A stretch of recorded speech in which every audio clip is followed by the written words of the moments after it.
But I'm a former prosecutor, and I've got a question that is just, I can't keep it from coming out.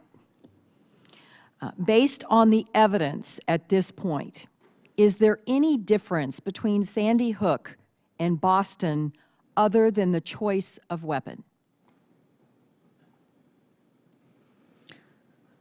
Well,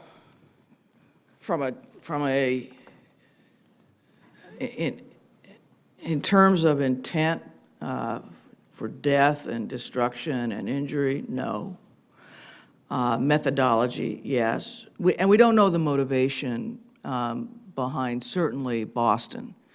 We don't know whether it was domestic, it's international.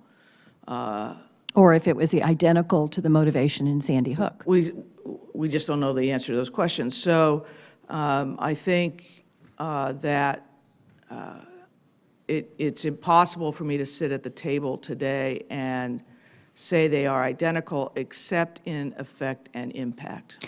Well, as I look at the evidence that's available, you have mass destruction and violence and slaughter of innocents. And in neither case do we know motive. And the irony is we are so quick to call Boston terror. Why aren't we calling the man with the high-capacity assault weapon and the high-capacity magazine? Why aren't we calling him a terrorist? Yeah, I don't know the answer to that question.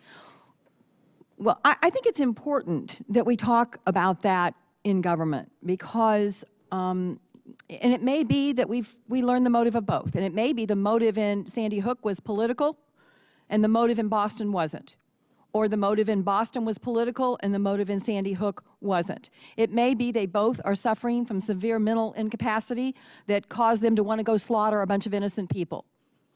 But, you know, as I look at it with the eye of a prosecutor on the evidence that is available right now, I find it troubling that one is characterized in a way that causes so much more fear and disruption in everyone's daily lives than the other one. Not that there aren't mothers all over the country that are afraid to send their first graders to school these days. There are.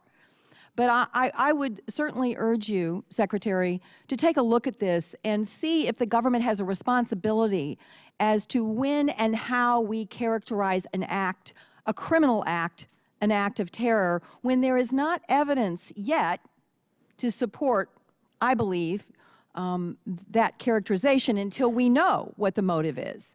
It just is troubling to me, and I think both of them, you know, maybe they had identical motives.